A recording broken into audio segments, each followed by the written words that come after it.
చెడగొట్టి చేసింది ఏంది అని అంటే, ఆ రోజు మేము హ్యాండ్ ఓవర్ చేసినప్పుడు దాదాపుగా పూర్తి చేసుకున్నాయి అన్నీ కూడా చెక్ చేసిన తర్వాత హ్యాండ్ ఓవర్ చేసుకున్నాం. కానీ ఈ 3 సంవత్సరాల కాలయాపనలో జరిగిన నష్టం ఏంటి అని అంటే, పగిలిన కిటికీ అద్దాలు, ఇరిగిపోయిన పైపులు, తెగిపోయిన కరెంటు తీగలతో చర్యాలు. ఆఖరికి చెట్లు చెదారం మెలిసినాయి, అందులో పాములు తిరుగుతున్నాయని చెప్పి పాపం ఆర్డీఓ గారు జోక్యం చేసుకున్నట్టున్నారు. అది కూడా సాల్వ్ చేయడానికి అని చెప్పి ఒక కాంట్రాక్టర్కి ఇచ్చారు. దానికి ఎంత బిల్లు ఎత్తుతున్నారో ఏమో తెలియదు. ఆ కాంట్రాక్టరు అనుభవం లేకుండా మరి ఏ టైంలో చేసిండో ఎట్లా చేసిండో మరి తెలియదు. ఉన్న పైపులను కూడా బాగొట్టేసినాడు. ఈరోజు అసలుకే పైపులు లేకుండా మామూలుగా డ్యామేజ్ అయ్యే పరిస్థితికి వచ్చింది.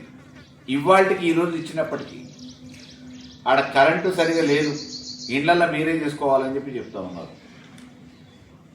వాటర్ లేదు, కరెంటు ఇంటర్నల్గా పనిచేయట్లేదు, వాటర్ లేదు, డ్రైనేజ్ పనిచేయట్లేదు. మరి ఇటువంటి స్థితిలో ఇయ్యటానికి ఈరోజు కోదాడు పట్టణ ప్రజలు మిషన్ భగీరథ నీళ్లు నాకు ఇబ్బంది పడుతూ ఉన్నారు. మురికి కాలువలలో మురికి తీసేటోళ్ళు లేక ఇబ్బంది పడుతూ ఉన్నారు. కోదాడ పట్టణం బాగుండాలనే ఆలోచనతో పరిశుభ్రంగా ఉండాలని చెప్పేసి అవుట్ సోర్సింగ్లో 70 మంది కార్మికులు పెడితే వాళ్ళ దగ్గర లక్షల రూపాయలు వసూలు చేసేది. ఇవాళ రోడ్డున పడేసి వాళ్ళ ఉద్యోగాలు పోవడంతో పాటు ఇవాళ అపరిశుభ్రంగా వీధులు తయారైపోయినాయి. సాయంత్రం పూట చూస్తే మేము వేసిన కరెంటు దీపాలు వెలగట్లేదు, సెంట్రల్ లైటింగ్. ఇంతకుముందు అటు వాయలసింగారం వైపు కానీ రామిరెడ్డిపాలెం వరకు, అదే రకంగా కటకంగూడెం రోడ్డు వరకు, ఇటు అంబేద్కర్ కాలనీ మినీ బైపాస్ వరకు, ఇటు ఆల్మోస్ట్ ఖానాపురం వరకు కోదాడు పట్టణానికి 4 వైపుల విద్యుత్ దీపాల అలంకరణ చేసింది. ఎప్పుడు 24 గంటలు కరెంట్ నడిచింది. ఈరోజు కాలిపోయిన వీధి దీపాలకి బల్బులేసే దిక్కు లేదు. ఈ పేరు మీద కోట్ల రూపాయలు స్వాధీసి.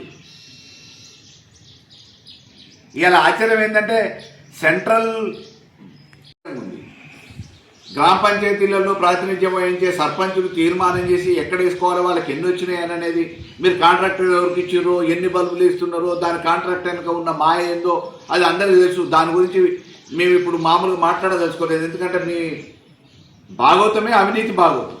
ఈ అవినీతి భాగవతంలో మీరు ఎన్ని డబ్బులు ఈడ దండుకుందామని వచ్చిరు. కానీ మేము అడిగేది ఏంటంటే, ఆ చేసే దాంట్లోనన్నా మీ పాపం సంపాదనలో చేసే పనైనా నాణ్యమైన పని కోదాడు పట్టణ ప్రజలకు చేయమని చెప్పేసి కోదాడు పట్టణాన్ని మరి ఇప్పుడు ఉన్న పరిస్థితులలో చెడగొట్టొద్దని చెప్పేసి కోరుతున్నాం. దాదాపుగా 18 మందికి పట్టాలు ఇచ్చినాం, మిగతావి అధికారులను పంచమని చెప్పేసి ఆదేశాలు ఇచ్చినాం. అప్పటికప్పుడు ఇంకా కొద్దిగా ఇన్ఫ్రాస్ట్రక్చర్ ఇండ్లు పూర్తి అయిపోయినాయి. 2 విడతలుగా పూర్తి చేసుకున్న ఇండ్లు 2014 నుంచి 18, 18 నుంచి 23 వరకు 2 విడతలుగా పూర్తి చేసుకున్న 560 ఇండ్లని ఇన్ఫ్రాస్ట్రక్చర్ అప్పటికి ఇంకా పూర్తి కాకపోయినా ఎన్నికలు సమీపిస్తున్న నేపథ్యంలో వెనువెంటనే వాళ్ళకి ఇచ్చే లబ్ధిదారులకి మిగతా కావాల్సిన ఇన్ఫ్రాస్ట్రక్చర్ తర్వాత చేయొచ్చు అనే ఉద్దేశంతో వాళ్ళకి అందజేయడం జరిగింది. హ్యాండ్ ఓవర్ కూడా చేస్తున్నాం. ఆ క్రమంలో కొంతమంది పోయారు, కొంతమంది పోలేదు. పట్టాలు లేవు అనే ఏకైక సాకుతోంది. పట్టాలు వాళ్ళకి నేను ఆ రోజు 18 మందికి ఇచ్చిన, మిగతా వాళ్ళకి అందజేయలేకపోయినాం. కారణం సమయం. అధికారులు చేయాల్సిన పని వాళ్ళు కొనసాగిస్తారనుకున్నాం. కానీ పట్టాలు లేవనే ఒక సాకుతోని గత 3 సంవత్సరాలుగా ఆ ఇండ్లలోకి పోయిన వాళ్ళని అనేక రకమైన శారీరక మానసిక ఇబ్బందులకు గురి చేసేది పోలీసులు. వాళ్ళకి అన్ని రకాల హక్కులుండి, లబ్ధిదారులు అయ్యుండి, అర్హులయ్యుండి, వచ్చిన లబ్ధిదారులు ఇళ్లలోకి పోతే కూడా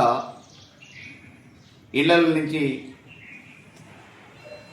విచక్షణారహితంగా లాఠీ చార్జీలు చేసి తిట్టి దుర్భాషలాడి ఇళ్ల నుంచి బయటకెళ్ళగొట్టారు. గత 3 సంవత్సరాల 5 నెలల క్రితం మంజూరైన బాలాజీ నగర్లోని 560 ఇండ్లకి ఈరోజు మోక్షం వచ్చి వాళ్ళ చేతిలో పట్టాలు వచ్చినందుకు వాళ్ళందరికీ మంచి మేలు జరగాలని, ఆ ఇళ్లలో కుటుంబంతో అన్ని రకాలుగా అభివృద్ధి చెందాలని చెప్పేసి ఆకాంక్షిస్తూ శుభాకాంక్షలు, అభినందనలు. అదే రకంగా 3 సంవత్సరాల కాలయాపన తర్వాత ఈరోజు అధికారులు స్పందించి అందజేయటం అనేది వారికి కృతజ్ఞతలు తెలియజేస్తూ ఉన్నాం. మేము ఆ రోజు మామూలుగా ఇచ్చినప్పుడు 24 మార్చి 2023న ఈ ప్రక్రియ అంతా పూర్తి చేసి వార్డు సభలు పెట్టి థర్డ్ పార్టీ ఎంక్వైరీ చేసి ఇక్కడ స్థానిక అధికారులే కాకుండా బయటి మండలాల నుంచి వచ్చిన వాళ్ళైతే ఎటువంటి బంధుప్రీతి కానీ ఎటువంటి అవినీతి కానీ ఆస్కారం లేకుండా ఎంపిక చేయించాలనే ఉద్దేశంతో థర్డ్ పార్టీ ఎంక్వైరీ ఇచ్చి మంజూరు చేసిన ఇండ్లకి ప్రారంభోత్సవం 24 మార్చి 2023లో చేయడం జరిగింది. డ్రైనేజీ వ్యవస్థని, మంచినీటి సదుపాయాన్ని, విద్యుత్ సౌకర్యాన్ని అన్నిటినీ కలగజేయాలని చెప్పేసి కోరుతా ఉన్నాం. ఆల్రెడీ ప్రాథమిక ఆరోగ్య కేంద్రాన్ని కట్టినాం మేము ఆడ. ప్రాథమిక ఆరోగ్య కేంద్రం ఎందుకంటే పాపం ఆడ 560 కుటుంబాలంటే ఎంత లేదన్నా 1500 నుంచి 2000 మంది జీవనానికి ఉపయోగపడే దగ్గర పిల్లలు, వృద్ధులు, రకరకాల వాళ్ళు ఉంటారు కాబట్టి వాళ్ళకు ఉపయోగపడాలనే ఉద్దేశంతో ఒక ప్రైమరీ హెల్త్ సెంటర్ని కట్టినాం. కాబట్టి వెంటనే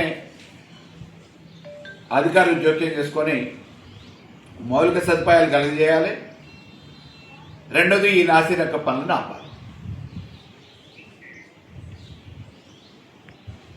సాంఘిక కార్యక్రమాలకి కేంద్రమైంది, ఇటు లబ్ధిదారులకి అదనపు భారమైంది. ఈ అనాలోచిత నిర్ణయాలతోని కేవలం అరచేతిలో వైకుంఠం చూపించి అభివృద్ధి అనే మంత్రంతో ఈరోజు కోదాడు ప్రజల్ని మభ్యపెట్టడంతో పాటు నట్టేట ముంచే ప్రయత్నం జరుగుతోంది. ఇలా కోదాడులో ఎక్కడ చూసినా కానీ నాసి రకపు నాణ్యత లేని 6 ఇంచుల పైపులతోని అండర్ డ్రైనేజ్ పనులు అని చెప్పేసి చేస్తూ ఉన్నారు. ఈ అండర్ డ్రైనేజ్ పనులకి 258 కోట్లు అని చెప్పేసి ఎమ్మెల్యే చెప్తారు. టెండర్ వాల్యూ వచ్చేసేటప్పటికి 182 కోట్లు ఉంటుంది.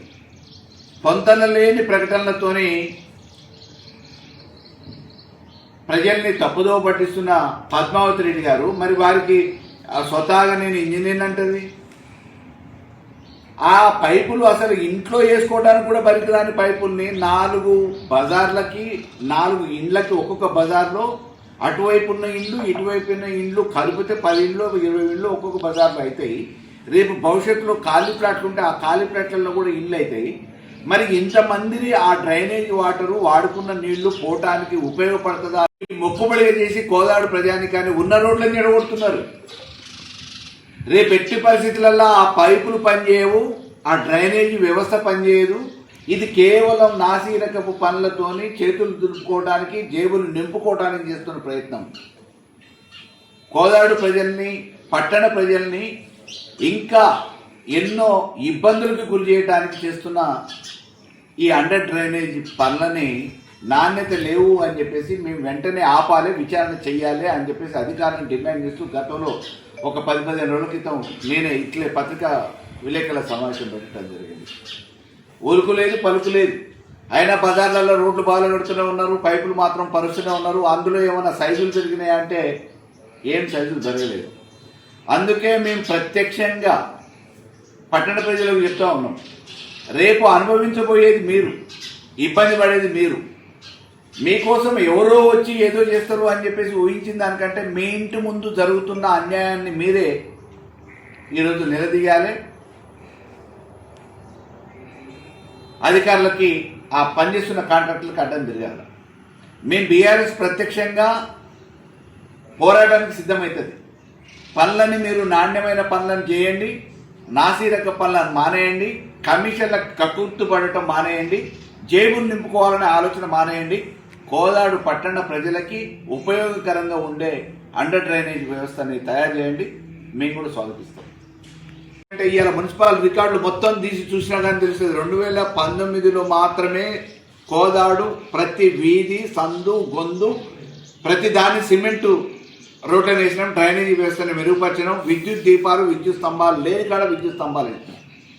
ఈరోజు ఎక్కడ చూసినా కానీ కోట్ల రూపాయలతో అభివృద్ధి చేసి సీసీ రోడ్డుగా మార్చిన కోదాడు పట్టణాన్ని ఈ నాసిరకపు పనులు చేయటానికి, కమిషన్లు దండుకోవడానికి, జేబులు ఆ దండుకున్న పైసలు జేబులు నింపుకోవడానికి మంచిగా ఉన్న ఆ రోడ్లని ఇష్టారీతిగా సెంటర్లో బాలుగొట్టేసి ఈరోజు గుంతలమైందా కోదాడిని తీర్చిదిద్దుతున్నారు. వెంటనే అండర్ డ్రైనేజ్ పనులు నాసిరకపు చేస్తున్నారు. వీటిని ఆపేయాలని మరొక్కసారి చెప్తా ఉన్నాం.